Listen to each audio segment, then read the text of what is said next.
주말 사이 나온 투자 뉴스 확인해 보겠습니다. 전략 미리 함께 정비해 볼게요. 세 분 수고해 주시겠습니다.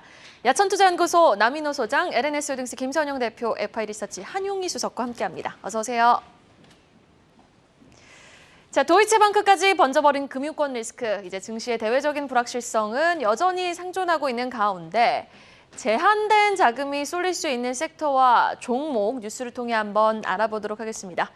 자, 첫 번째 이슈는요. 3년 만에 중국으로 간 이재용 회장 한번 확인해 보겠습니다. 지금 이재용 회장이 중국 안에서도 전장 MLCC 생산 공장을 제일 먼저 좀 점검을 했다고요?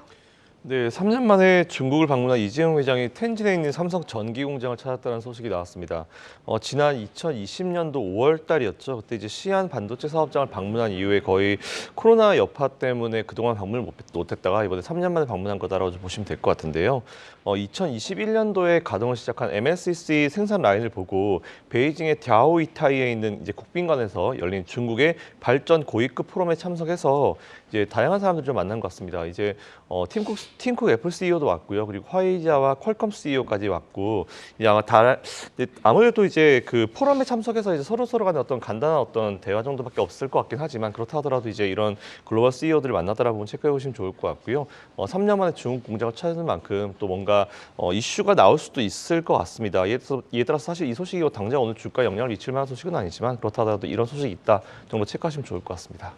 네, 이번 이재용 회장의 텐진 방문, 전장 쪽과 OLED 사업 집중을 위한 좀 포석으로 해석을 해볼 수 있을지 어떻게 보셨습니까, 한용희 수석님은?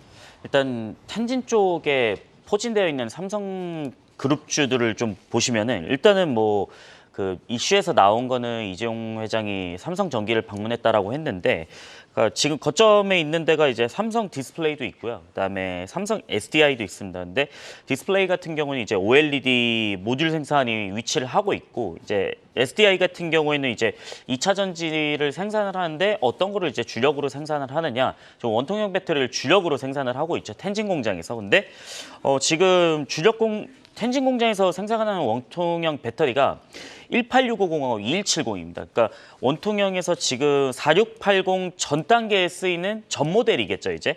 18650하고 2170인데 주력으로 좀 생산을 하고 있다라고 말씀을 좀 드려야 될 것 같고 지금 삼성전기 텐진 공장 같은 경우 21년도에 가동을 시작을 했습니다. 근데 2018년에 이제 전장용 MLCC에 좀 대응을 하고자 이 공장을 좀 건설을 했었습니다. 그래서 이제 가동이 한 3년 뒤에 시작이 됐었는데 저는 오늘 그 MLCC 쪽이나 디스플레이나 이제 SDI 쪽을 봤을 때 삼성그룹에서 이제 이재용 회장이 좀 생각하는 거는 저는 그 자동차, EV 차량하고 그다음에 OLED 쪽이다라고 좀 말씀을 드려야 될 것 같은데 그래서 오늘 MLCC 관련주들이 일단 부각을 많이 받을 것 같다.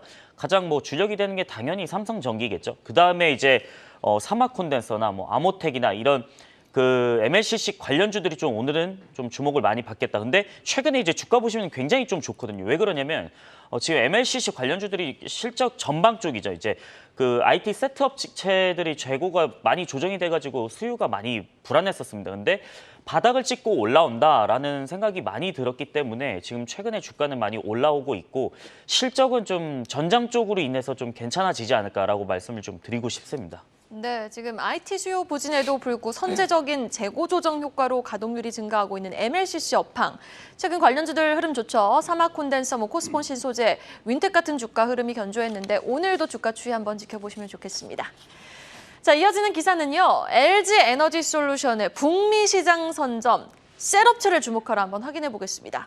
이제는 진짜 과열입니다. 2차 전지 소재주들의 현재 주가 자리를 보는 업계의 우려스러운 목소리는 계속 나오고 있지 않습니까? 그런데 다시 한번 긍정적인 뉴스가 들려옵니다. LG 에너지 솔루션이 지금 미국에 7조 원을 넘게 들여서 원통형 배터리를 공장을 건설한다라는 소식이 들려왔는데 이제 진짜 2차 전지주 투자하고 싶으신 분들은 더 이상 투자 못하는 건가요? 어떤 전략이 좀 유효할까요? 네. 최근에 우리 주식시장은 양분되고 있습니다. 2차 전지를 가지고 계신 분하고 2차 전지를 가지고 있지 않는 분 좀 더 직설적으로 말씀드리면 에코프로를 가지고 있는 분하고 에코프로 가지고 있지 않은 분 이렇게 분류되고 있는 것 같습니다. 그런데 지금 펀드 매니저 입장에서는 둘로 갈리고 있습니다. 아직도 갈 길은 멀다. 아직도 목표는 더 위다라고 보는 그런 펀드 매니저도 있는 반면에 이제 좀 쉬어야 되지 않겠느냐 하는 다소 좀 조심론, 신중론을 거론하는 펀드 매니저도 많다고 합니다. 저는 여러분께 이렇게 말씀드리겠습니다. 여러분, 성공 투자의 가장 큰 원천은요. 포트폴리오입니다. 우리가 보통 몰빵이라고 표현하는데 너무 몰아서는 안 되고요. 자, 최근에 2차 전지가 얼마나 올랐는가 한번 보시죠. 두 번째 가운데 거부터 먼저 보시죠. 양극재 어떻습니까? 에코프로 152%입니다. 에코프로는 더 올랐죠. 에코프로 비임이 152인데 자, 그리고 LMF도 50% 넘고요. 음극재도 나노 신소재가 78, 그리고 대주 전자재료가 29입니다. 정작 정말로 셀을 제작하는 뭐 LG엔솔이라든가 삼성 SDI는 20에서 30%밖에 안 됩니다. 제가 20에서 30% 밖이라는 표현을 썼는데요. 다른 양극재, 음극재에 비하면 그만큼 상승률이 적다는 뜻이죠. 이렇게 정리를 하겠습니다. 문제는 지금 한 달 전에 저희 코너에서도 2차 전지는 반드시 여러분의 포트폴리오에 구축이 되셔야 된다는데 제가 그때 했던 말 다시 한번 반복합니다. 지금 가장 제가 볼 때 바람직한 포트폴리오는 현금이 20%고요. 반도체가 20%, 그리고 2차 전지가 10%, 자동차가 10%, 방산업이 10%, 금융이 10%입니다. 그럼 이제 20%가 남았는데 이거는 어떻게 하는 게 좋으냐?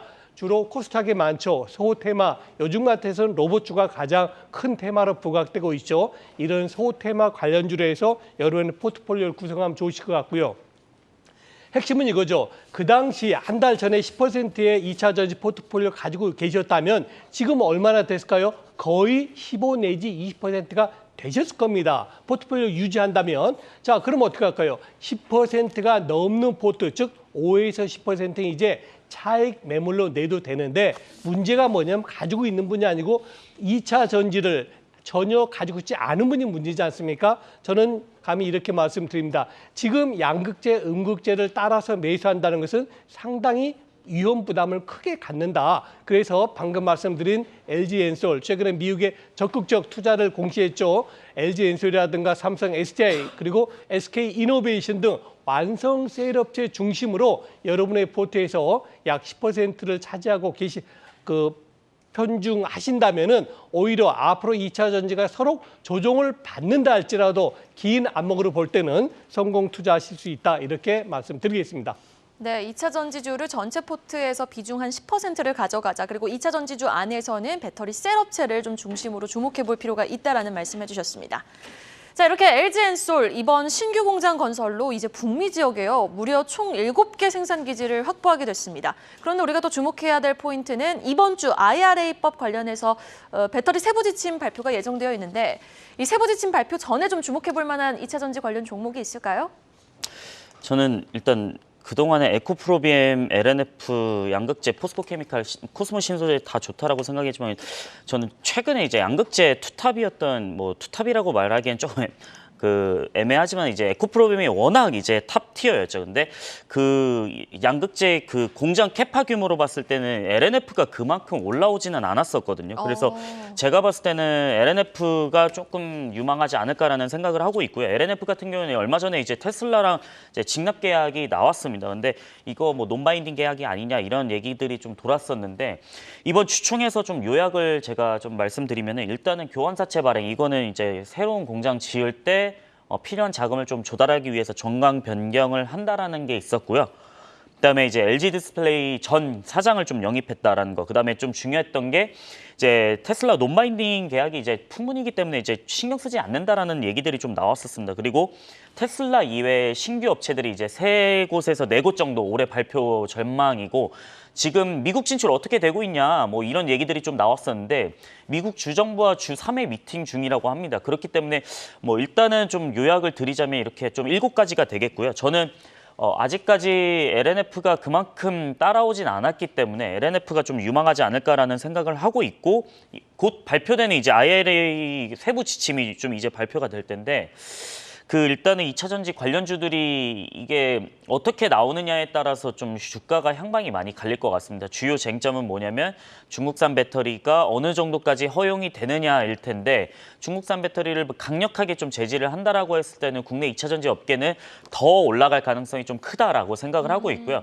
그렇지 않고 뭐 중국산 배터리를 좀 많이 허용을 해준다라고 했을 때는 2차 전지는 좀 충격을 받겠죠. 그럼에도 불구하고 저는 전반적으로 EV에 대한 성장률은 너무나 크기 때문에 수요는 워낙 많다. 그래서 성장률은 계속적으로 좀 이어질 것 같다라는 생각을 하고 있고요. 그래서 지금 이번에 그 LG 에너지 솔루션도 애리조나 쪽에 이제 그 7조 원 정도 투자를 할 텐데 원통형 ESS 배터리랑 LFP 배터리입니다. 근데 만약에 중국이 주력으로 생산하는 게 인산철 배터리이기 때문에 인산철 배터리가 만약에 빠진다라고 했을 때는 이것조차 향후에는 이제 LG 에너지 솔루션이 가져갈 수 있는 좀 여력이 생기지 않을까. 근데 만약에 중국 업체가 조금 허용이 많이 된다라고 했을 때 이번에 어제였나 이제 좀 발표가 나왔던 게 이제 CATL 기린 배터리인데 이것 좀 설명을 해드리자면, 그러니까 NCM 배터리 하이니켈하고 LFP 배터리랑 이렇게 섞어서 만든 겁니다. 그러니까 지금 열을 잡기 위해서 NCM 배터리 사이에 LFP 배터리를 다 층간 벽으로 만들어 놓은 건데 이게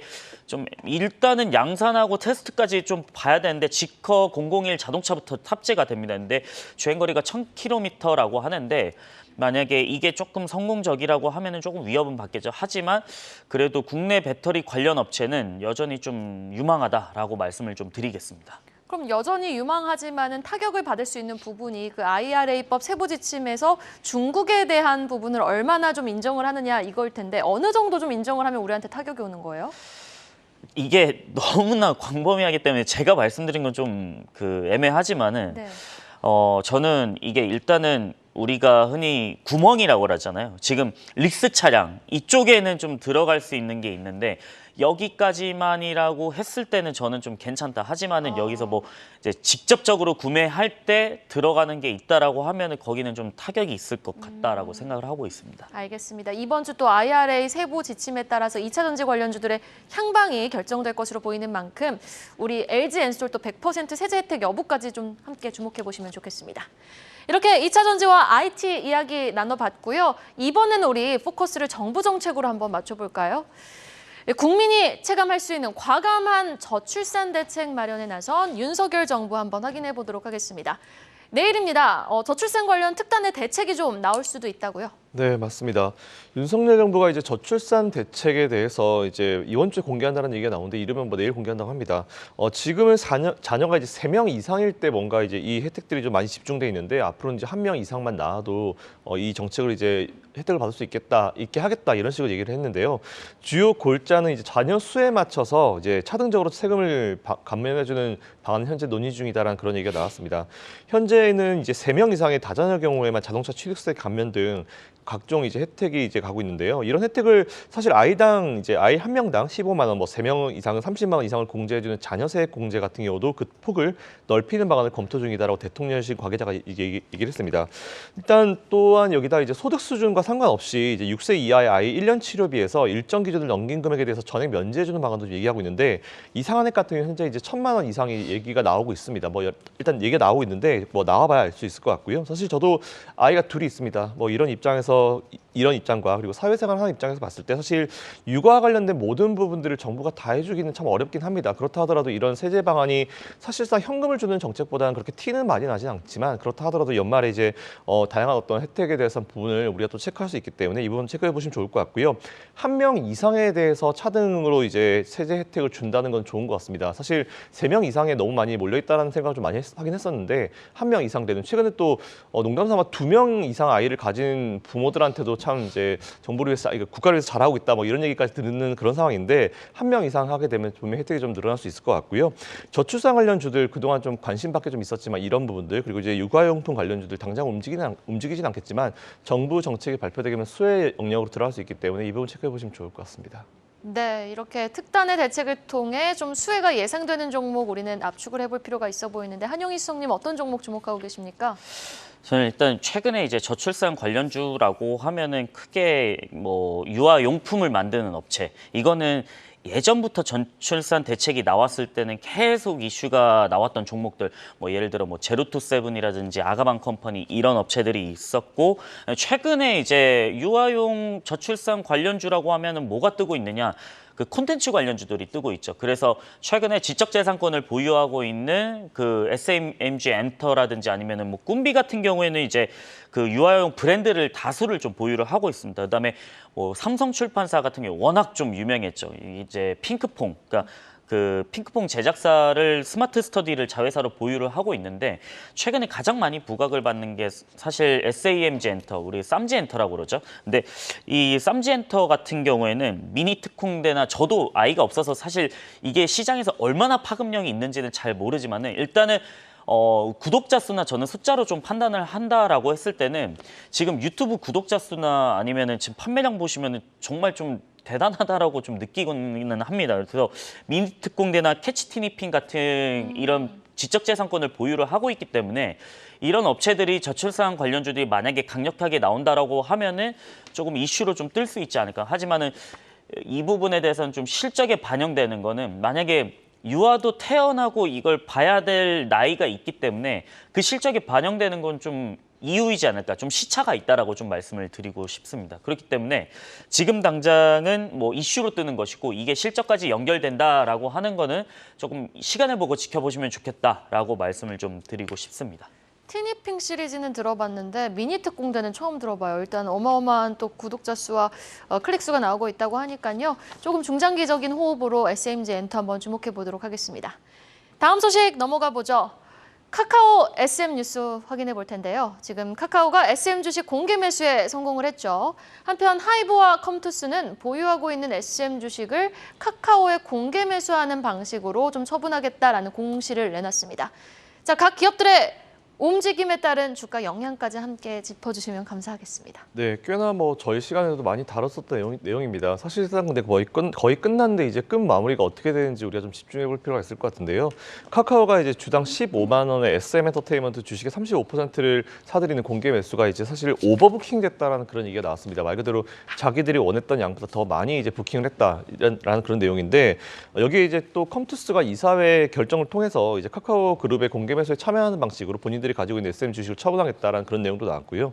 그 추가로 하이브가 공개 매수 후에 남은 물량에 대해서 수백억의 손실 가능성도 충분히 있다라는 이런 내용까지 한번 쭉 다뤄보도록 하겠습니다. 일단 하이브가 경영권 분쟁에서 한 발짝 물러섰죠. 이에 따라서 이제 SM 엔터테인먼트 주가가 10만 원대까지 떨어졌으니까 카카오 공개 매수는 성공을 한 상황입니다. 이에 따라서 뭐 하이브가 이수만 전 프로듀서의 지분 14.8%를 주당 12만 원 사들인 걸 고려를 하면은 일단 여기까지만 봤을 때는 이제 공개 매수 참여해서 차익을 얻었다라는 그런 부분 보실 수 있을 것 같습니다. 하지만 카카오 측이 이제 공개 매수의 오버부킹 물량을 매수하지 않고 이제 안돈 비례 방식으로 매수 물량을 할당하기로 한 만큼 하이브가 SM 보유 주식 전량을 처분하는 것은 사실상 불가능합니다.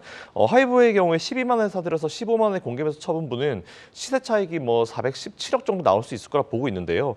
팔지 못한 게 236만 주입니다. 근데 이거는 아마도 당분간 좀 떠안고 있어야 될 가능성이 좀 높을 것 같고요. 만약 공개 매수가 끝나고 나서 SM의 주가가 경영권 분쟁 이전 수준까지 떨어진다라고 했을 때는 하이브는 거대한 손실 발생 가능성이 있습니다. 이걸 좀 계산을 해보니까 지난 2월 초 가격인 9만 원까지 떨어지게 되면 평가 손실이 700억 원대로 예상이 되고요. 일단 이미 뭐 공개 매수해서 이제 매도한 부분이 417억 정도 차익이고 뭐 매도 못하고 그대로 가지고 있는 게 예전으로 돌아갔을 때는 700억 손실이기 때문에 전체적으로 봤을 때는 300억 가까이 손실 가능성이 있다라는 그런 부분 체크해 보시면 좋을 것 같습니다. 물론 팔지 않고 가지고 있다가 나중에 SM 주가가 어느 정도 충분히 장기적으로 올라왔을 때 매도하면 뭐 괜찮은 문제지만 그 사이까지는 뭐 이런 손실에 대한 부분을 좀 생각을 해봐야 될 것 같고요. 당연히 다른 기관 투자자들이나 개인들 역시 이제 모두 처분이 불가능합니다. 일단 결과는 오늘 나올 것 같은데 이 부분 체크해 보셔서 투자 임해 보시면 좋을 것 같습니다. 네, SM 하이브 카카오에 대한 문제 한번 짚어봤고요.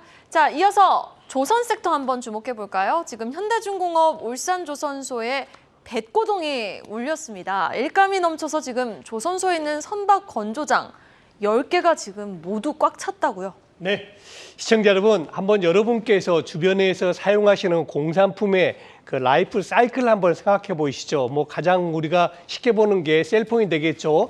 여러분, 핸드폰 보통 한번 구입하시면은 몇 년 정도 사용하시는 것이 가장 그 효능을 극대치로 보십니까? 보통 2, 3년 많이 사용하면은 가장 좋다 하지 않습니까? 3년 넘어가면 왠지 모르게 조금씩 속도가 느려지는 것 같죠. 자, 그다음이 뭡니까? 텔레비전, 냉장고, 그리고 우리가 자주 이용하는 자동차가 되어 있습니다. 보통 5년에서 6년 사이클을 가지고 있는 것 같아요. 이것이 뭐 5년, 6년 지나면 이제 노후된다 그 뜻이 아니고 가장 좋은 성능을 내는 기능을 말합니다. 자, 마지막입니다. 중후장대의 대표적인 선박입니다. 방금 이수앵커 말씀해 주신 대로 울산에 있는 10개의 도크가 저도 가봤습니다만 어마어마합니다. 진짜 올여름에 한번 바캉스 한번 가보십시오. 그 크기가 뭐 아파트 20층을 넘는 그런 크기거든요. 이런 10개의 도크가 모두가 다 지금 배를 선박을 제조하고 있답니다. 자, 특히 어떤 선박이냐? 옛날에 경유로 썼던 그런 선박이 아닙니다.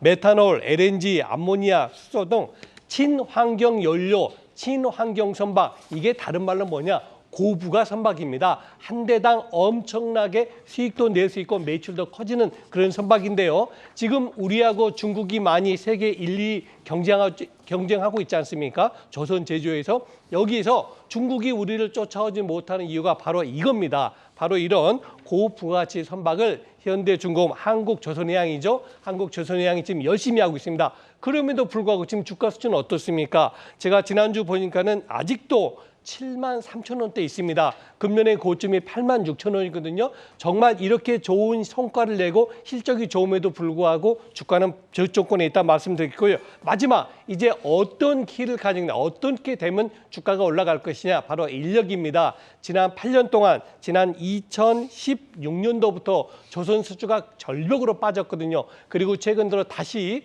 3년치 일감을 얻었기 때문에 금년에 한국조선해양에서는 내국인을 300명, 외국인을 2,800명에서 총 3,000명 정도의 숙련된 그런 조선공을 이제 들여온다 그럽니다. 이것이 성공한다면은 정말 이제 올 하반기에는 조선업의 백고동을 여러분이 들으실 수 있다라고 정리하겠습니다. 네, 이렇게 업황 좋아진다. 이번에는 정말 실적이 기대된다라는 이야기는 계속 나오고 있지만 조선주 주가를 보면 참 답답하거든요. 현 시점 조선주 투자 매력도는 한용희 수석님 어느 정도로 평가하고 계십니까? 저는 이건 좀 성향에 따라 좀 다르게 접근을 해야 된다라고 생각을 하는 게 뭐냐면 일단은 좀 장기적으로 내가 기다릴 수 있는 투자자와 나는 장기적으로 기다릴 수 없는 환경에 있는 투자자가 좀 다르다라고 생각을 합니다. 근데 지금 조선주 같은 경우에는 워낙 이제 수주가 이제 몇 년 뒤부터 이제 실적이 반영되기 때문에 좀 시차가 있기 때문에 저는 그때 주가를 바라봤을 때는 좀 장기적으로 완만하게 올라갈 수 있다라는 생각을 하는데 그 기다림을 기다림을 할 수 있는 투자자, 못하는 투자자가 있었는데 할 수 있는 투자자라고 하면은 안정적으로 저는 지금 저점에서 매수를 하는 거는 좀 괜찮다라고 판단을 합니다. 근데 지금 급하게 내가 뭔가를 좀 활용을 해야 된다라고 하면은 저는 접근을 하면 안 된다라고 생각을 해요. 그렇기 때문에 좀 긴 안목을 보고 투자하실 투자자분들은 저는 괜찮다라고 생각을 하는데 일단은 저는 왜 그렇게 생각을 하냐면 일단 지금 IMO 해상 규제 때문이죠. 그래서 지금 친환경 선박이나 뭐 저유황유나 스크럽을 사용을 해야 되는데 지금 계속적으로 좀 LNG 선박이 우리나라에서 계속 수주가 들어오는 게 뭐냐면은 결국에 그 러시아 우크라이나 전쟁에 대한 수혜들도 있겠지만은 지속적으로 지금 LNG가 계속적으로 좀 필요를 합니다. 그렇기 때문에 LNG 선박이 수주가 많이 들어오고 그러면은 LNG 선박에 대한 수주가 많이 늘어나게 되면 우리나라는 좀 수주가 많이 들어올 텐데 왜 그러냐면 지금 중국하고 우리나라의 그 TU급으로 본다라고 했을 때는 수주가 뭐 중국에 밀린다 뭐 이런 얘기들이 있지만은 그러니까 일반 뭐 벌크선이나 뭐 일반 뭐 저렴한 선박들이죠. 이게 마진이 많이 남지 않는 선박 같은 경우에는 중국에서 많이 가져가기 때문에 이게 뭐 톤당이나 다른 기준으로 봤을 때는 중국이 더 많이 수주를 한다라고 보실 수는 있습니다. 근데 마진율을 따졌을 때는 LNG 선박이 고부가 가치선, 메탄올 추진선이 고부가 가치선이기 때문에 저는 이 마진 차이에서는 우리나라 선박과 중국 선박은 좀 많이 다르다라고 생각을 하고 있거든요. 그리고 2018년에 과거를 돌아봤을 때 그 중국의 후둥중화조선이 그 건조한 그 글래드스토노가 호주 해역에서 한번 멈춰버린 사건이 있었습니다. 그때 당시에 엔진 고장이었죠. 근데 이거 다시 뭐 재활용해가지고 다시 고쳐서 하겠다라고 했는데 결국에 고치지 못하고 폐선 처리해버렸죠. 그렇기 때문에 아직까지 LNG 추진선은 우리나라에 좀 많이 수주가 될 가능성이 높다라고 판단을 하기 때문에 장기적인 관점을 가지신 투자자분들은 저는 괜찮다라고 말씀을 좀 드리고 싶습니다. 네, 일단 뭐 조선주는 투자 성향에 따라서 좀 전략을 달리해야 되겠네요. 조선주 이야기 한번 짚어봤고요. 마지막 기사 넘어가 보겠습니다. 전략에 대한 내용입니다. 지금 현 시점 금융회사 건전성 우려가 연일 커지고 있는 가운데 개인 투자자들은요. 은행주를 쓸어 담고 있다라는 내용의 기사입니다. 하락을 오히려 매수 기회로 이용하는 건가요? 네, 작년 말부터 불거진 미국의 금융, 특히 이제 소금융이죠. 지방은행들이 주로인데 실버게이트라든가 SVB, 시그니처까지는 이해를 했습니다. 아, 그럴 수 있겠구나. 그런데 갑자기 유럽에 있는 정말 100년이 넘는 오래된 CS까지도 넘어져 버리니까 이거 아닌데 싶었죠. 그런데 결국 어땠습니까? 지난 주말 시작할 때는 유럽 증시가 급락을 했습니다. 3%까지 급락. 그 이유가 뭡니까? 바로 도이치뱅크입니다. 유럽에서 1, 2를 다투고 세계에서도 가장 큰 금융기관인 독일의 도이치뱅크조차도 CDS 프리미엄이 급등세를 보여가지고 장중 14%나 급락세를 보였다는 거죠. 자, 이게 뭡니까? 아직까지도 여기저기서 다 막느라고 막았지만은 금융 시스템에 대한 불안은 커지고 있다는 부분이다. 자, 이제 결론입니다. 그럼 우리나라도 이렇게 영향 받을 것이냐? 그렇게 크진 않을 것이다가 결론이고요. 이번 기회에 오히려 4대 금융이라든가 지방의 근거지를 둔 어떤 금융권에 대해서 저가 매수에 나서고 있는 우리 개인 투자가들입니다. 저는 이 부분 그렇게 뭐 적극적으로 옳습니다라는 말씀은 못 드리겠지만은 이건 그렇게 나쁘지 않은 투자 전략이다. 왜? 우리하고 미국이라든가 유럽의 금융권의 어떤 처한 여건이 좀 다르기 때문에 저는 4대 금융 혹은 지방의 근거지를 둔 금융권에 대한 저가 매수는 큰 무리가 없는 전략이다라고 정리를 하겠습니다.